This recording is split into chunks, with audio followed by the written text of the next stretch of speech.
నమస్తే sir. Hi, sir ఎలా ఉన్నారు? I'm fine, thank you. Sir రీసెంట్గా ఈ మధ్యకాలంలో జరిగిన ఒక విషయం ఏంటంటే రాజ్ తరుణ్ మాజీ లవర్ లావణ్య మస్తాన్ సాయి అని చెప్పేసి అతని మీద ఒక కేసు పెట్టింది. ఎందుకంటే అతని దగ్గర 200 మంది న్యూడ్ వీడియోస్ అమ్మాయిలు ఉన్నాయంట. అందులో కొంతమంది ఇండస్ట్రీ అమ్మాయిలు, అలాగే కొంతమంది సాధారణ అమ్మాయిలు కూడా ఉన్నారని చెప్పేసి బయటకు వచ్చింది. సో దీని మీద అసలు ఈ ఒక్కరి మీద ఈ ఒక్కరికే ఇంతమంది అమ్మాయిలు ఎందుకు లొంగారని చెప్పేసి అని అనుకుంటున్నారు. దీని మీద మీ అభిప్రాయం ఏంటి సార్? యాక్చువల్గా ఇది కొంతకాలం క్రితం చాలా బర్నింగ్ టాపిక్ లాగా వచ్చింది. తనకి ఇంకొక ఫిలిం యాక్ట్రెస్కి మధ్యలో ఆ ఫిలిం యాక్ట్రెస్ తరపున వాళ్ళ ఫాదర్ మీద, బ్రదర్ మీద వీళ్ళంతా హెరాస్ చేసినట్టుగా అమ్మాయి లావణ్య తరపు మనుషులు వార్నింగ్లు ఇచ్చి అప్పుడు పెద్ద గొడవ అయింది. ఆ టైంలోనే అనుకుంటే యాక్చువల్గా పురుషోత్తముడు షూటింగ్లో నేను రాజమండ్రి పక్కన, మా ఊరు కడియం పక్కన నర్సరీస్ అయి ఉంటాయి మన బంధువులకి అయింది.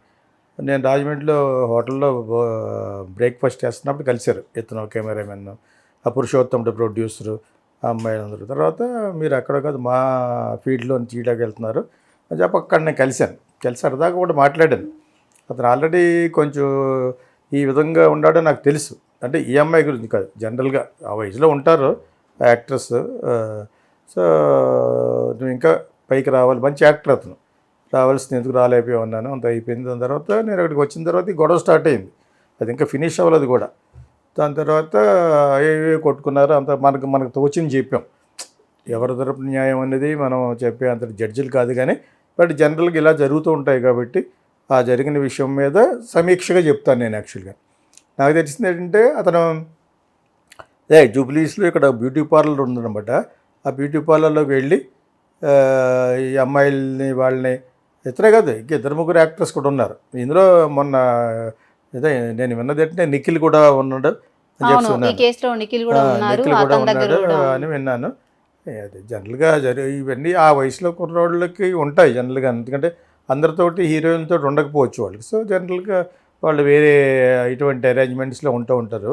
ఇప్పుడు అది విషయం కాదు, సినిమా ఫీల్డ్లో కాదు, బయట సాఫ్ట్వేర్ వాళ్ళు కూడా కాదు. యాక్చువల్గా ఏ సిటీ తీసుకున్నా కూడా ఇవి జనరల్గా జరుగుతూ ఉంటుంది. మీరు అడిగారు కాబట్టి అతను యాక్టర్గా మంచి సినిమాలు చేశాడు కాబట్టి పాప కొంచెం అది సరిగ్గా ఆడలేదు, కానీ గుడ్ యాక్టర్ అతను, రాజ్ తరుణ్ అన్న అతను.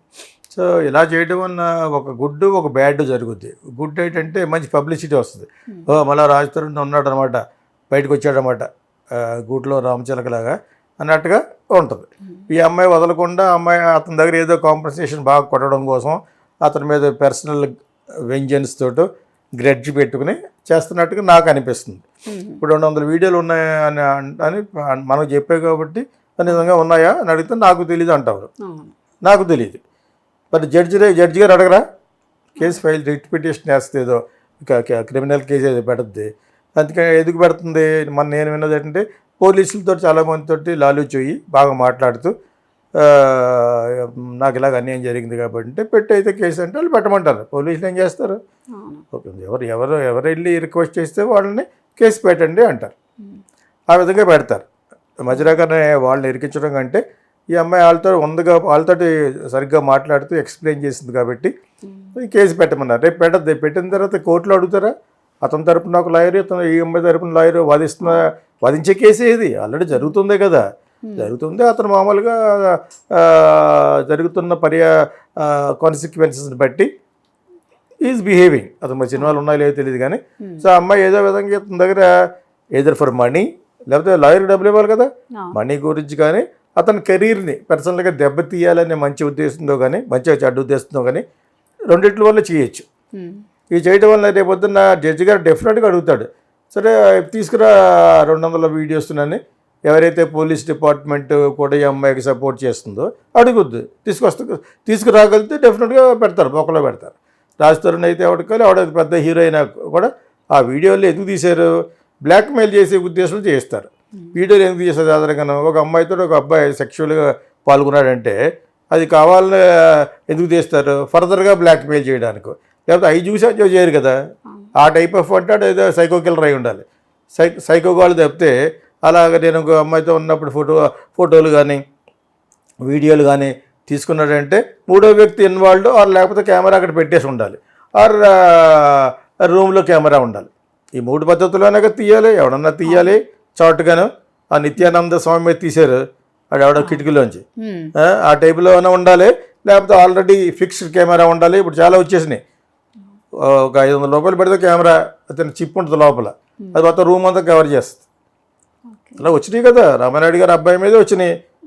మొత్తం దాని పేరు చెప్పిన అస్తమాను అదేనే రామానాయుడు మన సురేష్ బాబు రెండో కొడుకు మీద వచ్చేసినాయి కదా. నేను ఆశ్చర్యపోయాను. యాక్చువల్గా నాకు పంపించేది ఎవరో 2 ఉంటారు కదా, మనం వీడియోలో మాడుతున్నామని చెప్పేసి పంపిస్తారు. నేను ఆశ్చర్యపోయాను అనమాట. అది ఎక్కడి నుంచి తీసుంటారు, ఆ పక్కనే ఎక్కడో టేబుల్ మీద పెట్టి తీసుంటారు. ఎవరు తీశారు? అమ్మాయి తీసి ఉంటుంది, బ్లాక్మెయిల్ చేసే ఉద్దేశంతో. ఇది జనరల్గా జరుగుతూ ఉంటుంది. ఒకటి వచ్చి ఉద్దేశపూర్వకంగా తీసిన వీడియో ఉండాలి, లేకపోతే ఇంకొకటి ఎవడానికి ఎందుకు తీస్తాడు? అసలు ఒక అమ్మాయితో వెళ్తున్నాడు, సీక్రెసీ ఉండదా?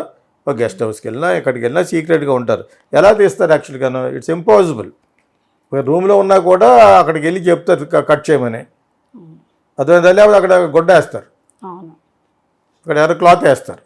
అంతేగాని ఆ మాత్రం తెలియకుండా ఉన్నారనుకుంటే మటుకు అది పెద్ద బూత్. అది డెఫినెట్గా అన్ని తెలిసి తెలిసి తీసుంటారు. ఈ అమ్మాయి ప్రకారంగాను 200 అని చెప్తుంది కదా, బయట తీసుకురామనండి. ఆ అమ్మాయి ఇన్వెస్టిగేట్ చేసి బ్రిడ్జ్ గారు అదే అడుగుతారు. You show 200 videos of which many girls, నీతో పాటు మెనీ గర్ల్స్ ఉన్నారు అంటున్నావు కాబట్టి అవి చూపించమంటారు. అక్కడ మరి ఫెయిల్ అయితే ఆవిడకే శిక్ష పడుతుంది. నీ ఇష్టం వచ్చినట్టు క్లెయిమ్ చేస్తే డెమరేజ్ కేసు వేయచ్చు, పరువు దస్ట్ దావా వేయచ్చు. నువ్వు నా మీద లేనిపోయి ఆవిడ మళ్ళీ రివర్స్ చేసాడు ఇంకో రాజుతారని ఈ అమ్మాయి దెబ్బతింటుంది. ఇది లేనిది ఎలా చెప్తావు? సంఘంలోనూ ఒక ఫిల్మ్ ఇండస్ట్రీలో కానీ బయట కానీ ఒక పని చేస్తున్నవాడి మీద ఎవడి మీద పడితే వాడు కేసు వేసాడు అని ఆ రోజులు పోయినాయి. ఇప్పుడు చాలా స్ట్రిక్ట్గా ఉంటుంది. భార్యాభర్తల విషయంలోనే భార్య చేస్తే భర్త ఆత్మహత్య చేసుకున్న రోజులు ఉన్నాయి. ఈ రోజులో ఒక పెద్ద వీడియో చేసి దాని మీద గట్టిగా లోపల పెట్టారు ఆవిడ్ని. హెరాస్ చేస్తే ఊరుకునే రోజులు పోయి అంతకంతగా చట్టాలు కూడా మారితే డెఫినెట్గా కోర్టులో కూడా జడ్జిలు కూడా వాళ్ళు కూడా మనుషులే కదా, వాళ్ళు డెఫినెట్గా వింటారు. వీళ్ళు వాళ్ళని ఇలా జరుగుతుందని చెప్పేసి దే ఆర్ హార్మింగ్ మెన్ అని చెప్పేసి. ఇది డెఫినెట్గా నా ఉద్దేశంలో అన్ని వీడియోలు ఉంటాయని నేను అనుకోలేదు. ఉంటే మటుకు డెఫినెట్గా ఇట్స్ అన్ అఫెన్స్. డెఫినెట్గా వాళ్ళు పెట్టాలి ఎవరైతే తీసారు అనేది. నాకు తెలియదు అన్నాడు. ఇంకో నేను ఎలా తీయగలనంటే నేను అమ్మాయితో ఉన్నప్పుడు అంటే ఇంకెవడన్నా తీసి ఉండాలి. ఎవరు తీసి ఉండాలి? ఆ అమ్మాయి తరపున తీసి ఉండాలి, ఆ లాడ్జ్ తరపున తీసి ఉండాలి. ఇవి 3 జరుగుతాయి. వాడు ఉద్దేశపూర్వకంగా కెమెరా పెట్టి తీసి ఉండాలి. నేను నిజంగా చెప్పిన ఇదే చెప్తాను. యాక్చువల్గా ఆ మాత్రం తెలీదా జడ్జి గారికి? ప్రజెంట్ ఇందులో వచ్చేసి మన నిఖిల్ పేరు మీద, అదే నిఖిల్ గారి మీద కూడా, హీరో నిఖిల్ గారి మీద సో ఇలా కేసు ఉందని చెప్పేసి అంటున్నారు. ఎందుకంటే అతని దగ్గర కొన్ని న్యూడ్ వీడియోస్ ఉన్నాయని చెప్పేసి మన మస్తాన్ సాయి గారు కలెక్ట్ చేశారంట, తన హార్డ్ డిస్క్లో ఉన్నాయని చెప్పేసి ఇలా అంటున్నారు. ఇది ఎంతవరకు నిజమంటారు సార్? మరి ఎవరంటున్నారు? మస్తాన్ సాయి దగ్గర ఉన్నాయా? మస్తాన్ సాయి గారు మన హీరో నిఖిల్ గారి దగ్గర ఉన్న న్యూడ్ వీడియోస్ కలెక్ట్ చేశారంట. అయితే మస్తాన్ సాయి దగ్గర హార్డ్ డిస్క్ లో నా దగ్గర ఉన్నాయని చెప్పేసి బయట టాక్ నడుస్తుంది. సో దీని మీద మీ అభిప్రాయం అసలు ఇది ఎంతవరకు నిజం అంటారు? మస్తాన్ సాయి వచ్చి వాళ్ళ తరపు మనిషే కదా, రాజ్ తరుణ్ ప్లస్ యాక్టర్ తరపు మనిషే.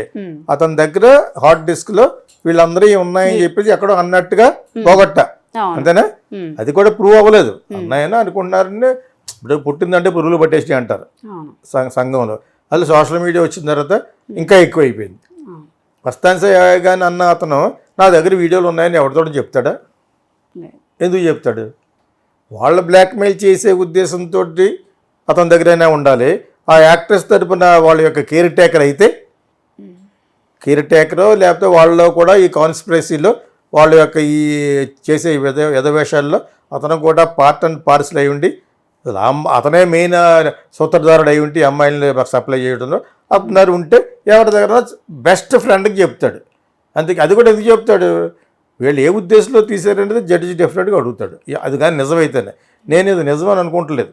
నాకు ఎందుకో కానీ ఏదో ఒక వీడియో తీస్తే దాన్ని డిలీట్ చేస్తారంటాడు. చేస్తే ఎలాగ చేస్తా కేసు నీ మీద పెడతాడు. ఏమై బ్లాక్మెయిల్ చేస్తుందంటే ఆ పోలీసులతో వాళ్ళతో లాలుచి అయిపోయి అని అతను పెడతాడు. ఓకేనా? అంచేత ఇది ప్రూవ్ చేయాలి. ప్రూఫ్ లేకుండా చట్టానికి కళ్ళు లేవంటారా? ఎందుకంటారా? We have to prove it. So ఆ ప్రూవ్ చేసే విధానంలో పాటుగా డెఫినెట్గా ఫెయిల్ అయితే ఆ అమ్మాయికి శిక్ష పడుతుంది. డెమరేజ్ కేసు వేయచ్చు, పరువు నష్ట దావా వేయచ్చు వాళ్ళు 3 ఇంక్లూడింగ్ మస్తాన్ సాయి వీళ్ళందరూ, Raj Tarun, ever actors involved in that చేయొచ్చు. ఇలా జరుగుతున్నాయి కదా. తమిళనాడులో జరిగింది. ఆ అమ్మాయి ఎవరు శుచి లీక్స్ అని ఆ అమ్మాయి అందరు పరువు బయట పెట్టేసింది. శుచి లీక్స్లో ధనుష్ గురించి, వాళ్ళ గురించి, వీళ్ళ గురించి, అనిరుద్ధ్ గురించి మొత్తం పెట్టేసింది. పెట్టి ఎవరేం చేయగలరు? ఆ అమ్మాయి ఎందుకు పెట్టింది? ఆ అమ్మాయి మంచి సింగర్, ఆ అమ్మాయి బెస్ట్ ఫ్రెండ్ వాళ్ళకి ఫ్రెండ్ కదా అని తీసేసింది మొబైల్ తోటి. ఒక 3-4 ఇయర్స్ బ్యాక్ పెద్ద సెన్సేషన్ అది.